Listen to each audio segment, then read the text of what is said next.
Okay. And we are live to the public. Okay, Madam Clerk. Okay, Councilmember Von Rudenberg, Here.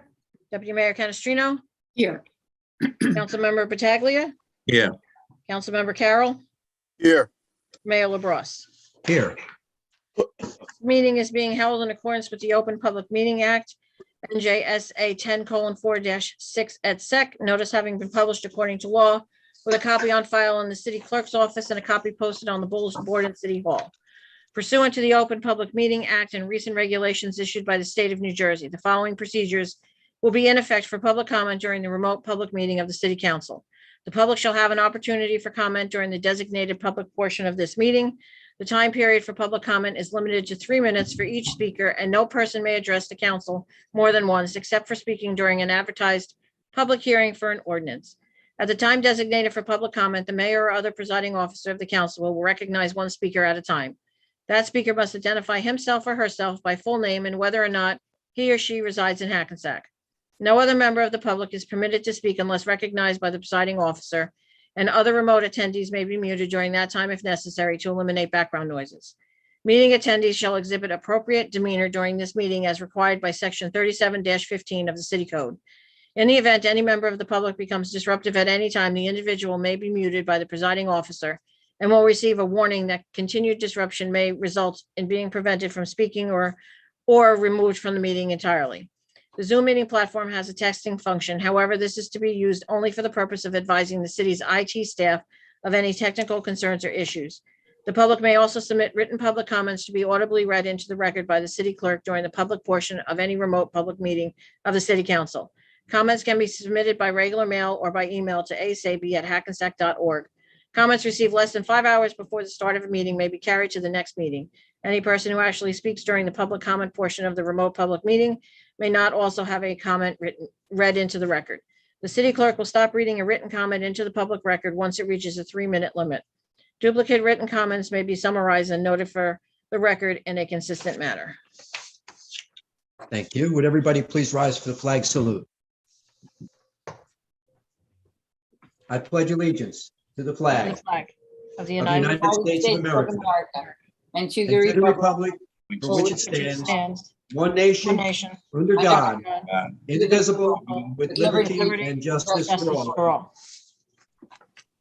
Thank you.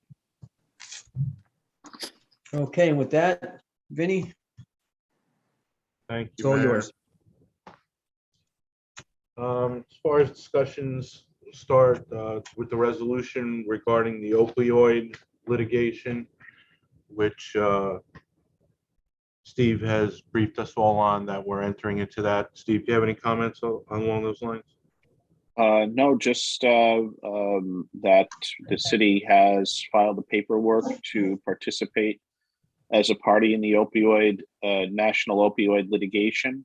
Apparently, they've extended the deadline. The deadline was January 2nd, but they've extended it a few more weeks because of the ongoing COVID situation.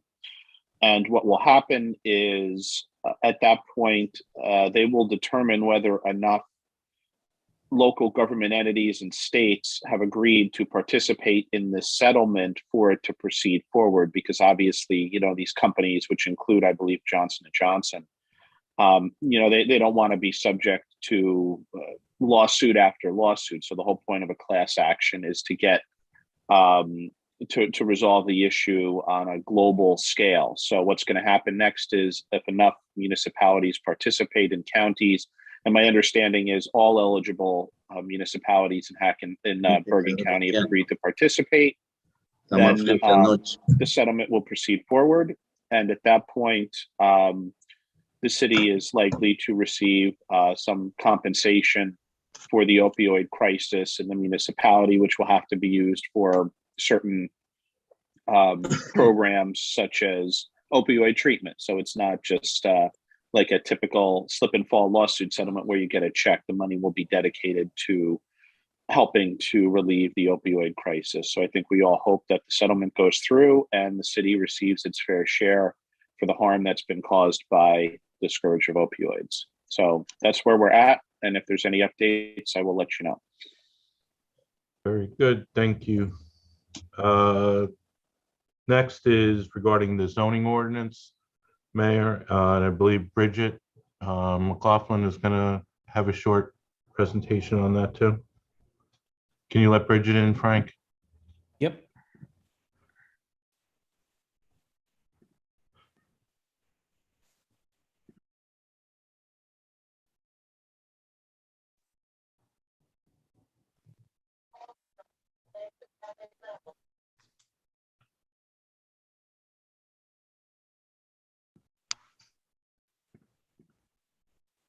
Nini, do we gonna get a copy and that way we can revise all the new changes?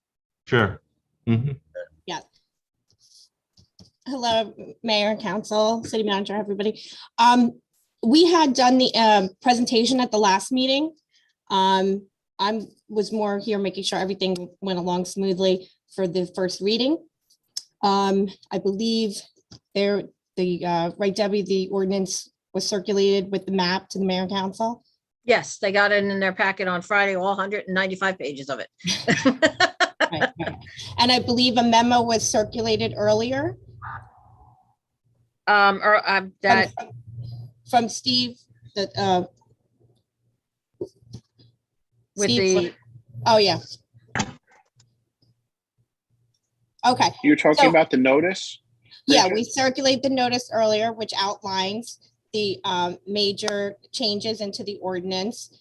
And there, as we did the presentation last time with Fran Reiner from DMR, there were some zone changes, there were bulk regulation changes, there were sections of the ordinance that had been deleted, sections that had been added, definitions were brought up to date to be consistent with the municipal land use law. And there were inconsistencies and ambiguities throughout the ordinance that we had to address to make sure that the ordinance was legal and protect the city. And we feel that this ordinance is a good ordinance. The changes have accomplished what we set out to do. Okay, Thank you, Bridget. Sorry about that. That's okay. All right. Next, let's see, resolution. We have a resolution on for fire department shared services agreement with Paramus for vehicle maintenance. What this is it's something we do every year regarding heavy equipment repairs for like fire trucks and all the heavy equipment that they utilize. And we have a shared service agreement with Paramus's Garage to do that. There's an ordinance amendment on for chapter 17 and 13 regarding extra duty hours. This amendment is in place to make some changes, to remove some old titles, add a couple new titles based on the employment structure of the city. And that's what those changes will curtail. For our risk management consultant agreement is on for tonight. That's with the Otterstad agency, I believe. That's going to be renewed. And we are also going out to RFP for risk management services within the next month or so. Also on is the Bergen County Shared Services Agreement for Animal Control. This is something we do every year. We don't have our own animal control, so we use the county's services, which includes the requirement by law that we have a humane officer, and they provide that as part of this agreement as well. So this is just typical business that we do in regarding and renewing these agreements. Last but not least, the Cso and Stormwater update from our project managers. If we can let, looks like Susan and Ryan are both on, Frank. Yep, I'm promoting them right now.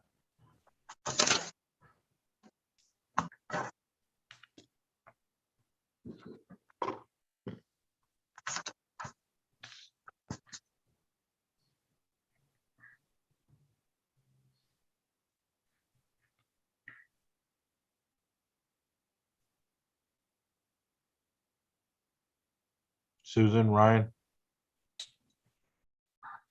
They both are panelists.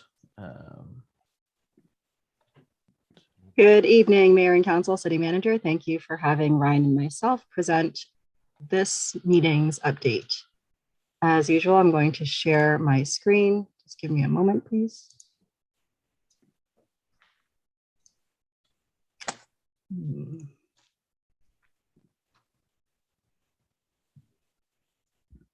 Hold on.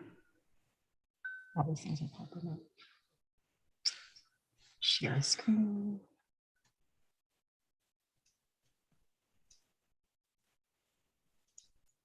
Okay. So here's our presentation for this evening. Ryan, as usual, will give an update regarding the Clay Street construction activities. Good Hi. evening, everybody. Thank you, Susan. Clay Street sewer separation progress update since 12/20 up until January 4th. There's been 2,628 lineal feet of structural lining been installed, 103 feet of lineal sewer pipe with a manhole, and 311 feet of stormwater box culvert, which the size is 5 feet by 4 feet, has been installed. This has primarily been on Union Street between Berry and Clay, which they're actively working on now. Other active construction is currently continuing to install sewer improvements on Union Street. And we're continuing with the environmental sampling of the soil. And currently, post-inspection videos of the areas that were lined are being reviewed by our engineers. Thank you. Thanks, Ryan. Thank you. I'm going to proceed to talk about other drainage and sewer improvements throughout the city that we have something to report on since the last meeting. So on tonight's meeting, or the council meeting, there is a green infrastructure water quality design proposal by one of our engineers. This proposal is for the efforts to design the green infrastructure to meet water quality needs for the sewer separation projects. Additionally, the design is to meet long-term control plan green infrastructure requirements. And as well as recently, there's been iBank funding available for up to $1 million, 80% of which is principal forgiveness. And that proposal will cover the design needs to meet the iBank funding requirements. Another project that is in place is the Clinton Place project. Sanzari was awarded this project on the last council meeting on 12/20. It includes 200 linear feet of sanitary replacement within Clinton Place between Pangbourne and Terrace Place. This includes a replacement of the pipe as well as the manholes. The contractor has ordered the sanitary pipe. However, due to COVID affected supply, the contractor is evaluating options for the manholes. Another project is the Voorhees Lane pump station. Ready Pump is the contractor for this, and that contractor is ready to install one new pump in the Voorhees Lane pump station tomorrow. That's Wednesday. That concludes our presentation, and we're ready to field any questions. Okay, council, any questions? Hearing none. Thank you, Susan and Ryan. Appreciate it. Of course. Thank you so much. Have a good one. Thank you. Okay. What else do we have, Ben? That's it, Mayor. All right, I need a motion to open to the public, please. Offer. Second. Roll call. Councilmember Von Rudenberg, Aye. Deputy Mayor Canestrino, Aye. Councilmember Pataglia, Aye. Councilmember Carroll, Aye. Mayor LaBrus. Aye. Okay, anybody from the public who would like to speak, please raise your hand or on your device. And Frank, what do we have? Yep, we have a few hands raised. The first being Richard Salkin. Okay. Mr. Salkin?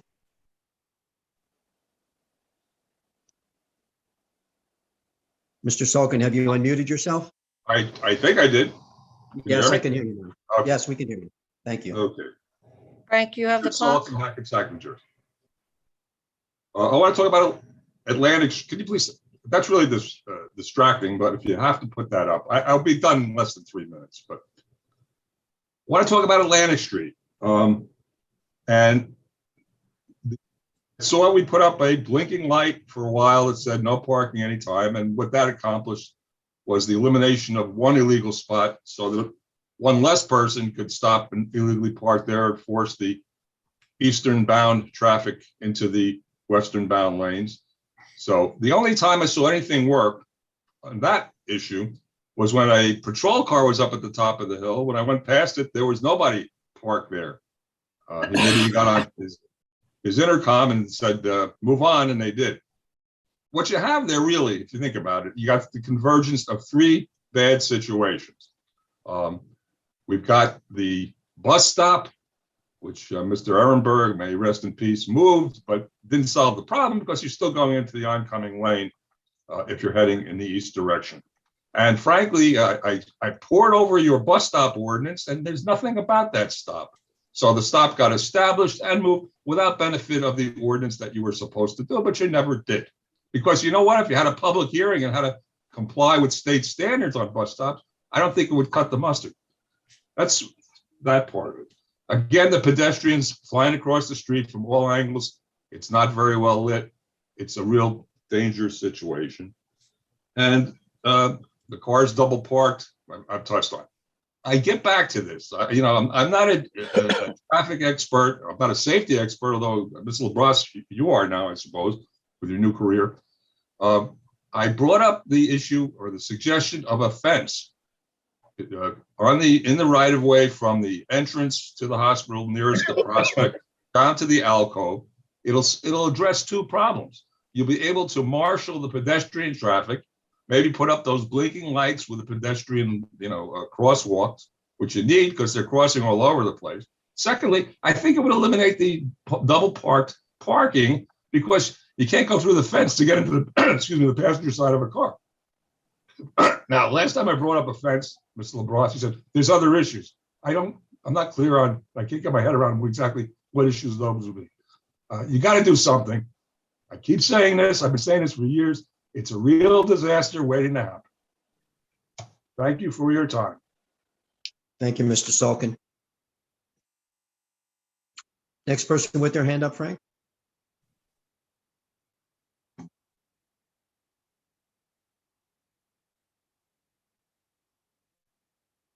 Sorry. The next person is Anita Rivers. Okay. Good evening, Mayor and City Council. Thank you so much for this opportunity. My question is for Susan and Ryan in regards to the sewer separation construction project that's underway. First and foremost, let me say that I'm so happy to see that work is being done. Based on your report, from my vantage point, it sounds like there has been tremendous progress. Would you say that you're meeting your timelines, and should we in fact see or experience any difference should we have an extreme storm that hits my area, which is Railroad Place? Good evening, Ms. Rivers. This is Ryan. Since you are west of the tracks, you will not see any improvements yet. We're still working on phase 1, which is up to Park Street, and we are, on all accounts, pretty much still right on schedule. I believe this contract is due to wrap up end of February, beginning of March, and that doesn't include final restoration.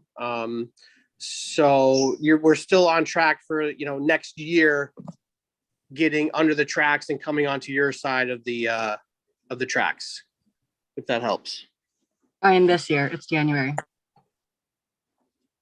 Okay, so it sounds like I'm still pretty much in the same situation should we have an extreme storm. So I am looking forward to continuing meets with city manager, and I thank you, Vince, for the opportunity to continue to talk about emergency services. Thank you all. Thank you, Ms. Rivers. Okay, Frank, next person with their hand raised. Next up, we have Marty Smith. Okay, Mr. Smith, you're up. Make sure to unmute yourself, please. Mr. Smith, are you with us? Okay. Good evening. Good evening. Marty Smith, Prospect Avenue, member of the Hackensack Condo Co-op and Multi-Unit Rental Buildings Advisory Board. I'd like to start my remarks this evening with the words "happy, happy" in regard to the two crosswalks that were recently installed on Prospect Avenue at Berry Street and at Golf Place. They look great.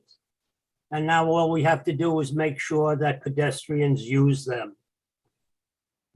Staying on the topic of Prospect Avenue, I'm wondering if Mr. Caruso can tell us when the crosswalk for Prospect and Atlantic will be done.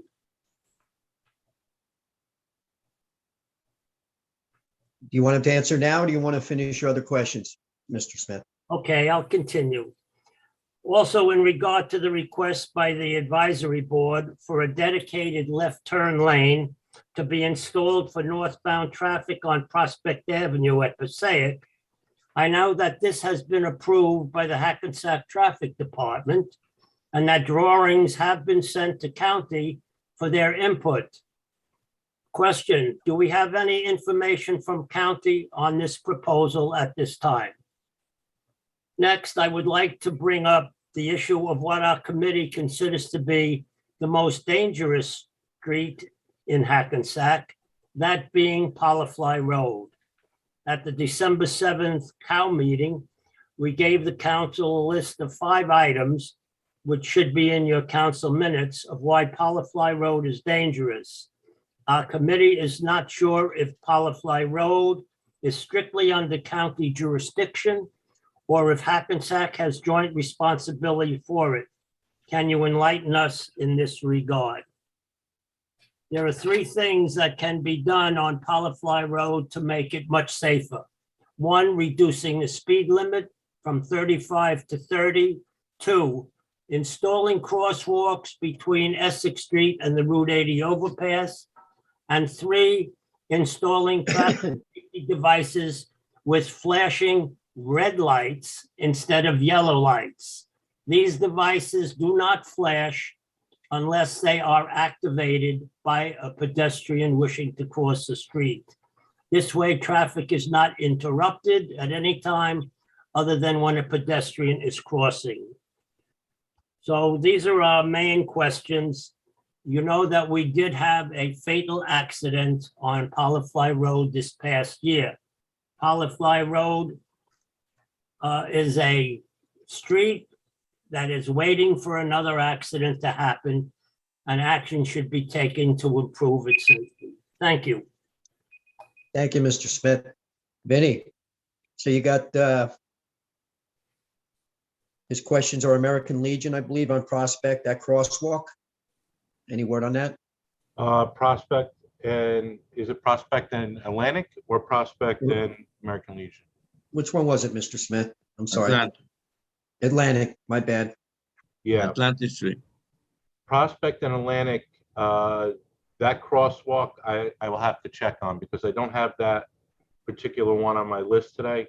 I do have an update on Prospect and Passaic that the left-hand turn laning is supposed to be striped by the end of this week. Regarding Polyfly Road, I know that there was a traffic study done regarding the speed limit, and that is under county control, I might add. Polyfly Road is 100% Bergen County's. And then when you get closer to the Route 80 overpass at that intersection, that is under DOT control. New Jersey Department of Transportation. The speed limit was not recommended to be lowered, that it should be at 35. With that being said, there is going to be hopefully some major improvements to Polyfly Road down at the area of Route 80 as part of a potential redevelopment project that is going to take, or at some time will take place there, which will increase pedestrian safety in that area, as well as add a 3rd lane, hopefully, coming off of Route 80 westbound to Polyfly Road, so that there'll be 3 lanes there instead of 2, which will eliminate some of the problems there as well. I will look into the crosswalks on the other parts of Polyfly Road as well, and if we can get those signs that Mr. Smith is asking for. Thank you. Okay, thank you. Frank, next person from the public who has their hand raised, please. There are no more hands raised. Motion to close to the public, please. Offer. Second. Roll call. Councilmember Von Rudenberg, Aye.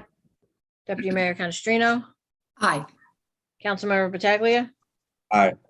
Councilmember Carroll, Aye. Mayor LaBrus. Aye. All right, we'll see everybody at the 8 o'clock meeting. Thank you. Thank you.